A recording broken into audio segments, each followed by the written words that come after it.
Welcome friends, आपका target with Ramesh sir में स्वागत है। दैनिक रोजगार समाचार 24 जुलाई। एडेड जूनियर रिजल्ट बहुत जल्द।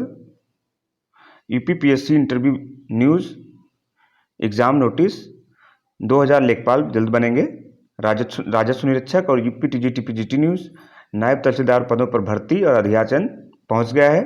और पॉलिटेक्निक काउंसलिंग जल्द। जी हाँ, इन सभी शैक्षिक और रोजगार संबंधित महत्वपूर्ण खबरों को हम लोग जानेंगे। इससे पहले अगर चैनल पर नए हो तो चैनल को सब्सक्राइब कर लें, बेल आइकन ऑल पे प्रेस कर लें और वीडियो को लाइक शेयर जरूर कर दें।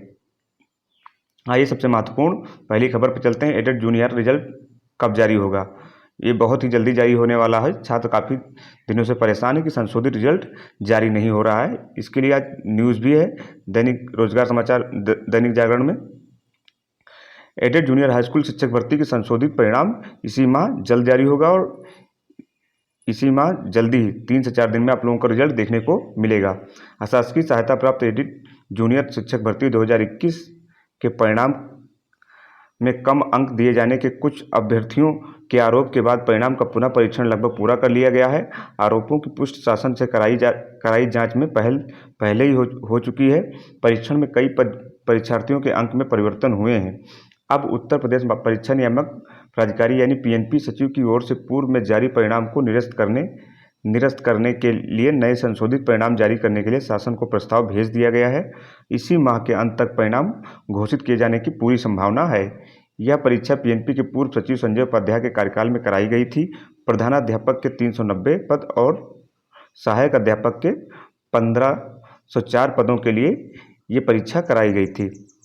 परीक्षा का परिणाम 15 नवंबर को जारी किया गया था 2021 को, और इसमें प्रधानाध्यापक के पद के लिए 1722 छात्र सफल हुए थे और सहायक अध्यापक के लिए 45,257 छात्र सफल हुए थे।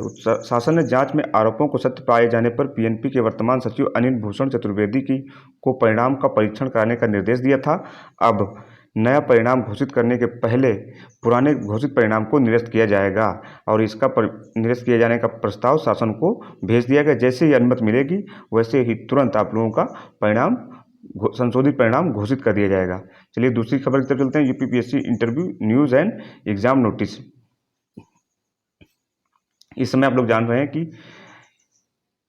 यूपीपीएससी के इंटरव्यू चल रहे हैं 2021 के। तो इसमें जो सवाल पूछे जा रहे हैं, लगभग 3 दिन हो गए हैं इंटरव्यू चलते हुए। आप एसडीएम बनी और लोअर कास्ट की हैं, जबकि आपके अधीनस्थ अपर कास्ट के हैं। आपके साथ भेदभाव हो रहा है, आपको ठीक से काम नहीं करने दिया जा रहा है। तो इन परिस्थितियों में कैसे मैनेज करेंगी? पीछे 2021 के इंटरव्यू में एक महिला अभ्यर्थी से यह सवाल किया गया। इंटरव्यू में तीसरे दिन वैकल्पिक विषयों और परिस्थिति आधारित सवालों की संख्या काफ़ी अधिक रही। पीछे 2021 के इंटरव्यू शुरू हुए 3 दिन बीत चुके हैं और हर दिन सवाल पूछे जाने की शैली बदल रही है। ऐसे में अभ्यर्थी असमंजस में है कि क्या पढ़ें क्या छोड़ें। पहले दिन समसामयिक घटनाक्रम और आधारित सवालों को पूछा गया और दूसरे दिन वैकल्पिक विषयों से सवाल पूछे गए। तीसरे दिन शनिवार को वैकल्पिक विषयों और परिस्थिति पर आधारित सवालों को पूछा गया, काफ़ी संख्या में पूछा गया। इंटरव्यू के दौरान अभ्यर्थियों की समझ और उनके निर्णय लेने की क्षमता का आकलन किया जा रहा है। एक अभ्यर्थी से पूछा गया कि अगर एसडीएम बने और बाढ़ आ गई तो इन परिस्थितियों में कैसे निपटेंगे। एक अभ्यर्थी से सवाल किया गया कि अगर आप एसडीएम बने और किसी पहाड़ी क्षेत्र में आपकी पोस्टिंग मिली तो वहाँ की कृषि व्यवस्था को कैसे सुधारेंगे आप और किस फसल के उत्पादन पर अधिक जोर देंगे। वैकल्पिक विषय अर्थशास्त्र की एक महिला अभ्यर्थी से सवाल किया गया कि कोविड-19 में तेजी से गिर रही अर्थव्यवस्था के लिए कोई 3 उपाय बताइए जिससे उनका अर्थव्यवस्था का सुधार हो सके। और इसके अलावा भी और महत्वपूर्ण प्रश्न पूछे गए। अजातशत्रु कौन था, उसने किसकी हत्या करके गद्दी पर बैठा था, शिवाजी की युद्ध शैली क्या थी, यमुना नदी यूपी के किन जिलों में होकर गुजरती है, यूपी में कौन कौन सी इंडस्ट्री है, मैनेजर और लीडर में क्या अंतर है, उपराष्ट्रपति का पद खाली है तो कितनी अवधि में चुनाव होना चाहिए, और एससी एसटी श्रेणी में लाने का अधिकार किसके पास होता है, अकबर को लोकप्रिय नीति कौन सी है, और सत्यनिष्ठा और ईमानदारी में क्या अंतर। ये बहुत ही महत्वपूर्ण सवाल पूछे गए जो काफ़ी व्यवहारिक हैं और परिस्थिति पर आधारित हैं।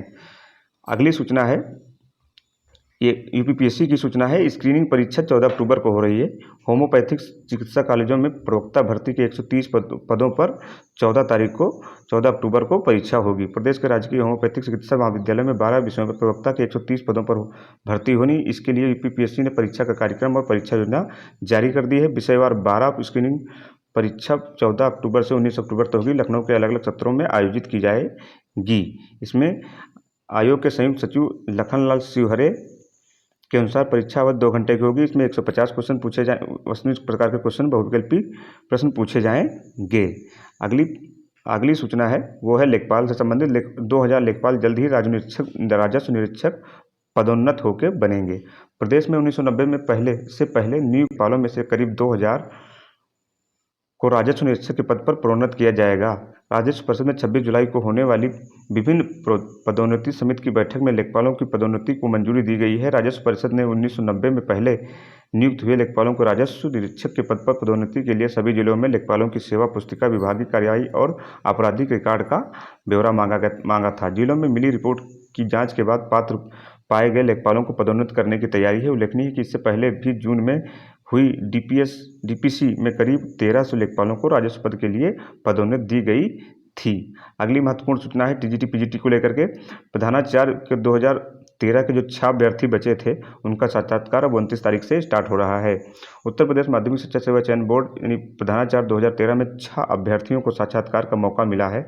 हाईकोर्ट के आदेश पर चयन बोर्ड इनका इंटरव्यू 29 जुलाई को सुबह 10 बजे से 12 बजे कराया जाएगा। चयन बोर्ड की ओर से प्रदेश के विभिन्न मंडलों में प्रधानाचार्य के 632 पदों के लिए 213 में विज्ञापन निकाला गया था। आवेदन लेने के बाद भर्ती प्रक्रिया ठंडे बस्ते में चली गई। लगभग 8 साल बाद चयन बोर्ड की भर्ती की सुध आई और साक्षात्कार कराने का निर्णय लिया। इसके लिए मार्च 2022 में साक्षात्कार पूरा हुआ है। इसी बीच विभिन्न कारणों से साक्षात्कार में शामिल न किए जाने पर 6 अभ्यर्थी हाईकोर्ट चले गए। कोर्ट ने इन अभ्यर्थियों को साक्षात्कार कराने के आदेश दिए हैं। इन पर चयन बोर्ड ने आगरा मंडल के अभ्यर्थी स्वालिहा परवीन और मेरठ मंडल के सुमित कुमार त्यागी, लखनऊ मंडल के हरिलाल कोरी, आगरा मंडल के शिवाजी, सारण मंडल के प्रवीण कुमार और गोरखपुर मंडल के प्रीतम कुमार संतोष का साक्षात्कार 29 जुलाई को कराया जाएगा। सभी का साक्षात्कार एक दिन और एक ही पाली में संपन्न कराया जाएगा। और एक और महत्वपूर्ण सूचना यूपी SSSC की है। नायब तहसीलदार के 107 पदों पर भर्ती जल्द होने जा रही है। राज्य सरकार नायब तहसीलदार के 107 पदों पर जल्दी ही भर्ती करने जा रही है। राजस्व विभाग ने इसके लिए उत्तर प्रदेश लोक सेवा आयोग को प्रस्ताव भी भेज दिया है।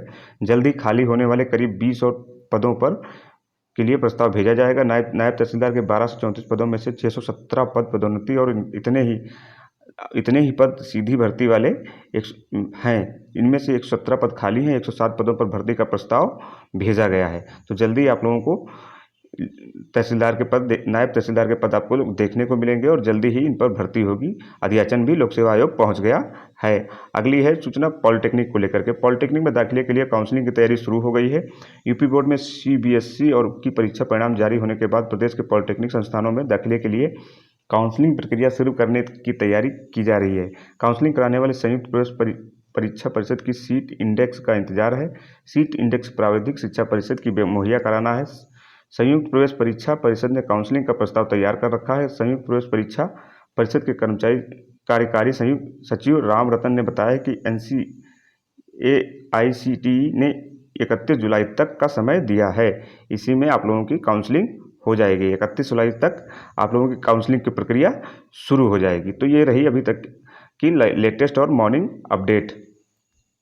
विभिन्न रोजगार समाचार पत्रों पर छाई हुई महत्वपूर्ण रोजगार संबंधित महत्वपूर्ण खबरें।